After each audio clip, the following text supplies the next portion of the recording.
ሰው 2 ሰዓት ሙቪ ለማየት ጊዜ ከሰጠ 15 ደቂቃ ለመጸለይ እንዴት ይከብደዋል? የሆነ መሬት መንቀጥቀጥ የሚመስል ነገር በህይወትሽ ይመጣል። ባለቀለት ሰው ይጠፋ ስትይ አይጠፋም። ለምን ይጸልያል? ከፈጣሪያቸው ጋር ከተጣበቁ ፈጣሪያቸውን ጥብቅ አድርገው ከያዙ ማንም ይነሳባቸው ምንም አይሆኑም። የፈለገ አድማ ይምጣ ምን ይበትነዋል። የሚጸልይ ሰው ቀስቱ እንደ ጸናች ትቆማለች። የሚጸልይ ሰው ወደቀ ስትዩ አይወድቅም። ጠፋ ስትዩ አለ፣ አለቀለት ስታይ አብቦ ታገኘዋለሽ። ጸሎት እኔ በጣም ነው የምወደው። በጣም ምናልባት በምድር ላይ እንደ ጸሎት የምወደው ነገር አለ ብዬ አላምንም። መዝናናት እወዳለሁ፣ ፋን እወዳለሁ፣ ፍቅር እወዳለሁ። ብዙ የምወዳቸው ደስ የሚሉኝ ነገሮች አሉ። ንጹህ የሆኑ ኢንጆይ የማደርጋቸው ነገሮች አሉ። ፕሮባብሊ ግን እንደ ጸሎት የምወደው ነገር አለ ብዬ አላምንም። የመጨረሻ መደሰተው ነው ስጸልይ ነው። በጣም ደስታ እርካታ የማገኘው ስጸልይ ነው። ፓሪስ ሄጄ አታውኝ። ፓሪስ ያጓጓል ለመዞር አይደል?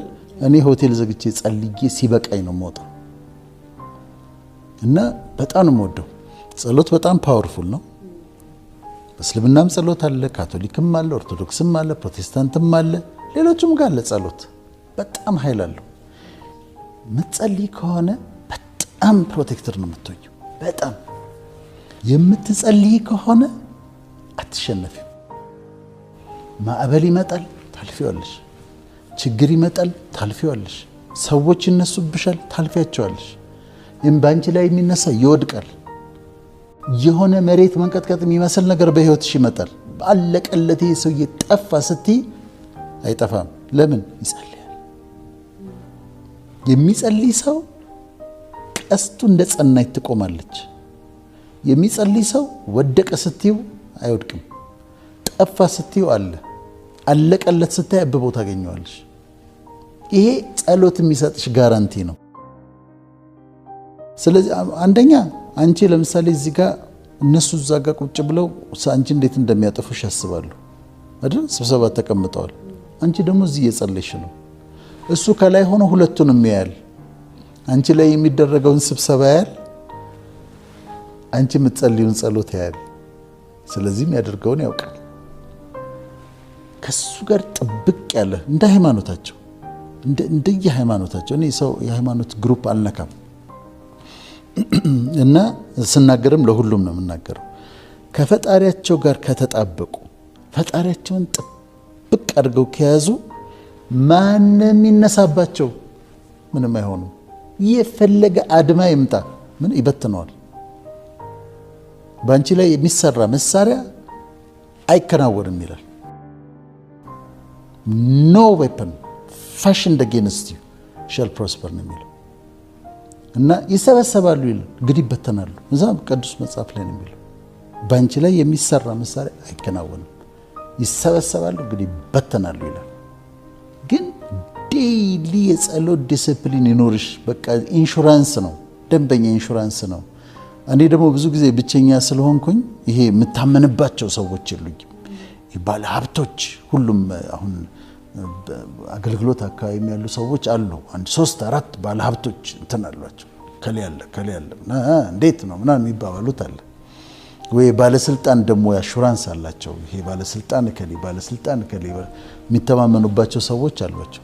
እኔ እንደዛ የምተማመንበት ባለ ሀብት ቢቸግረኝ አምጣም ብለው የሆነ ችግር ውስጥ ብገባ ድረስልኝም ብለው ባለስልጣንም ባለ ሀብትም የለም። በሱ ፊት መሆንና መጽናት ነው። በሱ ፊት ተማምኜ ጸንቼ ደግሞ ተሸንፌ አላውቅም በፍጹም። ግን በእውቀት እንዲጸልዩ በአብዛኛው ሃይማኖት ውስጥ ያለ አንዳንዴ በደንብ የማይነግሯቸው ግን በሁሉም በብዙ ሃይማኖቶች ስነ መለኮት ቴዎሎጂ ውስጥ ያሉት ጸሎት 4 አይነት ነው። አንደኛው ሪፔንተንስ ነው። ሪፔንተንስ ማለት ንስሐ ነው። ያጠፋሁት ነገር አለ አስባለሁ። አሁን ዛሬ ለጸሎት ስቆም ወይም እንደየእምነታችን ወይ ስንበረከክ ምንድነው ያጠፋሁት ነገር ብዬ ጠይቃለሁ። ትናንትና ያጠፋሁት ነገር አለ? ሰው ትንሽ አለፍ ብዬ ተናግሬያለሁ ወይ ሌላ ስተት ሰርቻለሁ ያጠፋሁት ነገር አለ? ስለዚህ ይሄ አውቄ በድፍረት የሰራሁት ኃጢአት ካለ ወይ ደግሞ እኔ የማላውቀው እግዚአብሔር ግን ደስ ያላለው ነገር ካለ ምንድነው በማወቅ በድፍረት ሳናውቅ በስተት ስለዚህ ሳላውቅ ደግሞ በስተት የሰራሁት ወይም ደግሞ ነስተት ያልመሰለኝ ጥፋት ሁሉ እሱ ንጹህ ስለሆነ ቅዱስ ስለሆነ ያጠፋሁት ካለ ሪፔንት አደርጋለሁ፣ ንስሐ ገባለሁ፣ አስቀድሜ አስተካክላለሁ፣ ስለ ጥፋቶቼ ይቅር በለኝ ብዬ ይቅርታ ጠይቃለሁ። ሁለተኛው የጸሎት አይነት አንደኛው ሪፔንታንስ፣ ሁለተኛው ፔቲሽን ነው። ፔቲሽን ማለት ልመና ነው፣ የምትጠይቂው ነው። አባትሽ እግዚአብሔር በአምላክ ነው፣ አባት ነው፣ እንደየሃይማኖቱ ይለያያል እና ፈጣሪን ትጠይቂያለሽ። እንዲደረግልሽ የምትፈልጊያቸውን ነገሮች ታቀርቢያለሽ። ይሄን አድርግልኝ፣ ይሄን እንድታረግልኝ እፈልጋለሁ፣ ይሄን እንድታረግልኝ እፈልጋለሁ፣ ይሄን እንድታረግልኝ እፈልጋለሁ። ዝርዝሮቹ እዚህ ጋር ነው የሚመጡት። ስለዚህ ትጠይቂያለሽ። ይሄ ፔቲሽን ነው፣ ልመና ነው። ለምነሽ ከእግዚአብሔር መቀበል ያከብረዋል። በጣም ነው የሚወደው። ሰው ያስቸገረ ይመስለዋል ስለለመነ፣ ብዙ ደስ ነው የሚለው ፈጣሪ። በጸሎት በጣም ነው ደስ የሚለው። በጠይቂው ጥያቄዎች በጣም ነው የሚደሰተው። ስለዚህ ሁለተኛው የጸሎት አይነት ፔቲሽን ነው፣ ልመና ነው። ሶስተኛው የጸሎት አይነት ኢንተርሴሽን ነው። ኢንተርሴሽን ደግሞ ምልጃ ነው። እኔ ላንቺ ጸልያለሁ። እኔ ላንቺ የምጸልየው ጸሎት አሁን ለኔ አይደለም የምጸልየው፣ ስላንቺ ነው የምጸልየው። ይሄ ኢንተርሴሽን ነው። ኢንተርሲድ ነው የማደርገው ኦን ዩር ቢሃፍ። ስላንቺ ብዬ ኢንተርሲድ አደርጋለሁ። አንቺ ደግሞ ለኔ ትጸልይልኛለሽ፣ አቤል ለኔ ይጸልይልኛል። ስለዚህ ለኔ ኢንተርሲድ ነው ያደረገው። በመሃል ገብቶ በኔና በእግዚአብሔር መካከል ገብቶ እባክህን አድርግለት፣ እባክህን ይቅር በላት፣ እባክህን ለአቤል ይሄን አድርግለት ብዬ ጠይቃለሁ ማለት ነው። ስለዚህ ኢንተርሴሽን ነው። ኢንተርሴሽን ላይ የሃይማኖቶች የሚለያዩት የምድር ኢንተርሴሽን ላይ ይለያዩ፣ የሰማይ ኢንተርሴሽን ላይ ይለያያሉ። ሁሉም እንደ ሃይማኖቱ ያስተምራል፣ እንደ ሃይማኖታቸው ይከተላሉ ሁሉም እና ኢንተርሴሽን ይባላል። ይሄ አራተኛው ታንክስ ጊቪንግ ነው። ታንክስ ጊቪንግ ምስጋና ነው። ስለተደረገልን ነገር ደግሞ እያንዳንዱን ነገር እየቆጠርን እኔ አንዳንዱ ማመሰግንበትን ነገር ብታይ በጣም ፋኒ ነው፣ ትስቂያለሽ። ስለ ሲኒ ቡና አመሰግናለሁ። ቅድም ስለጠጣዋት አንድ ሲኒ ቡና አመሰግናለሁ። ብዙ ጊዜ እንትን የማይሰጠው ቦታ የማይሰጣቸው የሚመስሉ ነገሮችን በዲቴይል ነው የማመሰግነው። በዲቴይል ምስጋና አቀርባለሁ። ስለዚህ እነዚህ ያሉ ሪፔንተንስ አልን በጣም አስፈላጊ ነው። ንስሐ መግባት፣ ማጽዳት፣ በቃ ልክ እንደ ሻወር እንደ መውሰድ ነው። አንዴ ደግሞ ይቅር በለኝ ካልሽው ስለሚተውልሽ ቀበል ጽድት ነው የምትይው በንስሐ ስትጀምሪ። ከዛ ፔቲሽን አለ፣ ልመናዎችን ታቀርቢያለሽ፣ እንደሚሰማሽ እንደሚመልስልሽ ታውቂያለሽ። ከዛ ኢንተርሴሽን አለ፣ ምልጃ፣ ለሌሎች ደግሞ ትጸልያለሽ። ለሌሎች ስትጸልይ አንቺ ነገር ይመለሳል። በጣም ጥሩ ነው። በተለያየ ቤተክርስቲያን አስተምሮ ደግሞ የላይኛይቱ ቤተክርስቲያን አለች፣ የታችኛይቱ ቤተክርስቲያን አለች። ላይኛይቱ ቤተክርስቲያን ለታችኛይቱ ቤተክርስቲያን ትጸልያለች። በካቶሊክ ደግሞ ፐርጋተሪ የሚባል ሶስተኛ አለ። ፐርጋተሪ ውስጥ ያሉት ለዚህ ይጸልያሉ፣ እንደዚህ አንዱ ለሌላ ይጸልያል ብለው ያምናሉ። በአጸደ ነፍስ ያሉት በአጸደ ስጋ ላሉት ይጸልያሉ ብለው ቲቺንጉ ይለያያል በየቤተክርስቲያኑ። ያው ካህናቶቻቸው ሁሉም ያስተምሯቸውን ይከተላሉ።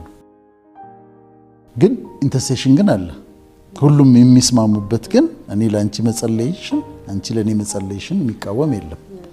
ስለዚህ ይሄ ኢንተርሴሽን ይባላል። ከዛ ታንክስ ጊቪንግ ደግሞ አለ፣ ታመሰግኛለሽ።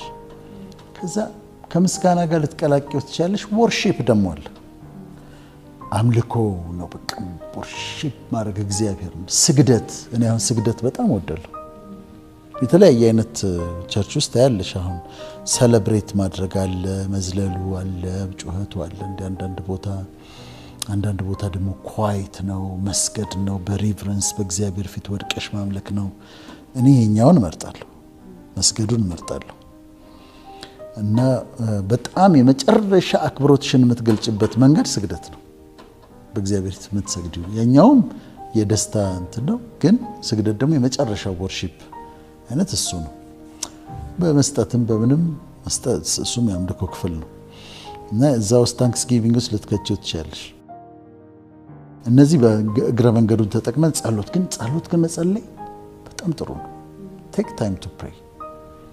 ሰው 2 ሰዓት ሙቪ ለማየት ጊዜ ከሰጠ 15 ደቂቃ ለመጸለይ እንዴት ይከብደዋል? መዝሙር ጥሩ ነው፣ ግን ደግሞ ይኸውልሽ አሁን ዝም ብሎ መዝሙር መክፈት ከሆነ አንድ ፓስተር ምን አላት መሰለሽ ለሚስቱ ትቀይራለች መዝሙር። አንድ መዝሙር ትከፍታለች፣ ከዛ ሌላ ትከፍታለች፣ ከዛ ሌላ ብስጭት ብሏል እሱ። የኔ እግዚአብሔር አምልኪኝ እንጂ መዝሙር ምረጭልኝ አላለሽም ማለት። ዝም ብለሽ መዝሙር መምረጥ ነው እንዴ? አንቺ ስትዘምሪ ነው እንጂ ስታመልኪው ነው እንጂ ዝም ብሎ አንቺ መዝሙር ስትከፍችለት አብሮ እንትን መስማት ደስ ይላል። ግን ያንቺ መስዋዕት የት አለ? ያንቺ ሳክሪፋይስ የት አለ? አንቺ ባንቺ ድምጽ፣ ባንቺ ቃላት፣ ባንቺ ቅኔ እሱን እያደነቅሽው እየተገረምሽበት እየተቀኘሽለት የምታመሰግኝ ምስጋና አምልኮ እሱን ይፈልገዋል። መዝሙሩም ጥሩ ነው፣ አብሮ መዘመሩ ጥሩ ነው፣ ግን ያንቺን ድምጽ መስማት ይፈልጋል። ካንቺ የሚወጣውን ቃላት አገላለጽሽን፣ ቅኔሽን ይፈልገዋል።